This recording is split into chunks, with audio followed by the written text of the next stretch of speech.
Is the debut studio album from Empire State Bastard, Rivers of Heresy, worth a listen? Let's find out.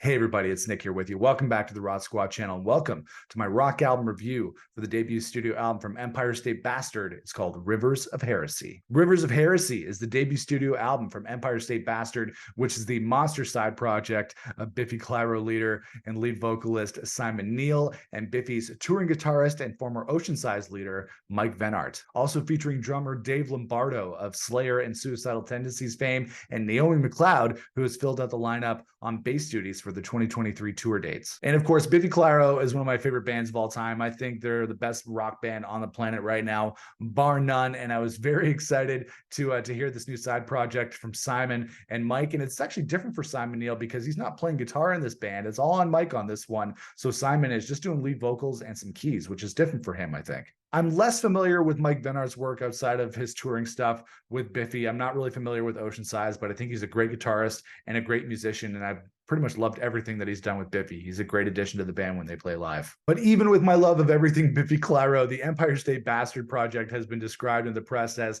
grindcore extreme metal, which is not exactly my thing, even though I love heavy rock. So I was wondering how much I would like this new record from Empire State Bastard. And this is a solid debut. As a hardcore Biffy fan, I know and enjoy their emo, screamo, math rock, hardcore roots. And this new album from Empire State Bastard is definitely bringing up memories of albums like The Vertigo of Bliss and Infinity Land in the best way possible. It's heavy, has some great melodic elements, and it's really well performed. But as much as I enjoy this album, I don't really picture myself listening to it as much as I listen to Biffy. Now, both Mike and Simon said that both musically and lyrically on this record, they wanted to put all of their pure hatred and anger and frustration to the making of this to make it as heavy as possible. And you know what? They definitely succeeded.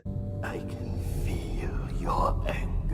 Okay, maybe not that much anger. There are some extremely heavy and down-tuned and chunky riffs on this record. Some of them are so heavy, I'm wondering what tuning that Mike Vennart is playing in. Is it like triple drop D or something? Because it's just pure insanity. Yeah, some of the riffs on this record are just absolutely punishing, from the lead single, Harvest, which is a great track, to songs like Blusher, Stutter, Sons and Daughters, and Sold. This is an album where the riffs they're low, they're slow cooked, and they are soul-crushingly heavy. But funnily enough, the heaviest track on the record is one that doesn't even have guitars on it. I don't think Mike Vennart plays on this song at all. It's called Tired Eye. It's a great title. And it's just Simon screaming his lungs out, just shredding his voice, and Dave Lombardo killing the drums.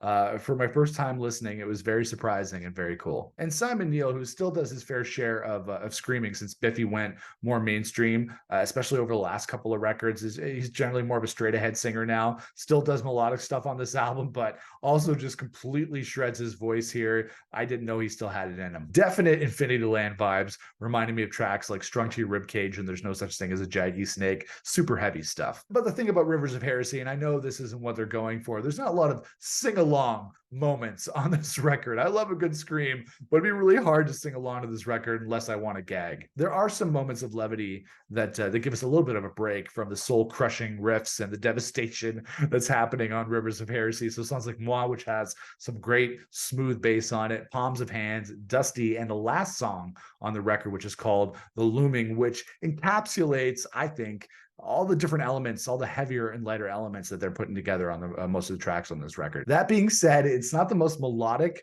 of albums, and everybody knows, especially if you watch this channel, that I'm all about the melody. But you know what? Sometimes it's okay to sacrifice the melody in exchange for soul-crushing riffage from time to time. But that also being said, if you're primarily a Biffy fan and you're used to the more melodic and anthemic side of the band, which they've done over the last 15 years or so, that's my favorite era of the band as well. That's what drew me to them. This album could get old quickly because it doesn't have that same anthemic side of the band and the same dynamics as a Biffy record. But I dug the Empire State Bastard record for what it is. If there's some days where Biffy is not heavy enough for me, if I'm just really feeling angry and Biffy is not going to do it for me, that's when I'm going to reach for the Empire State Bastard record, because I'm going to need some mind-numbing heaviness. But I don't see myself listening to it as much as a Biffy Clyro record. I'm really glad that Simon and Mike like did this project. They've been talking about it for a number of years, and I think the pandemic was the catalyst for them to get together and finally make this record. So I think it was really awesome for them to get together and make this album, and I think it's really solid. Favorite tracks for me on Rivers of Heresy: Harvest, Stutter, Tired Eye,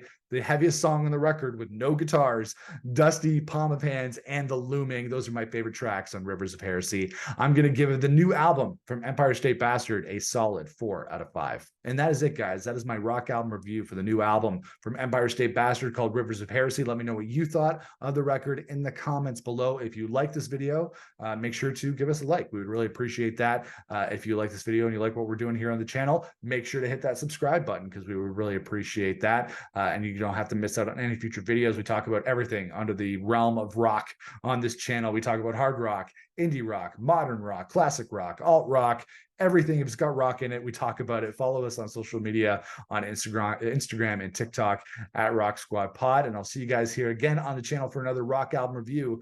Until then, rock on, everybody.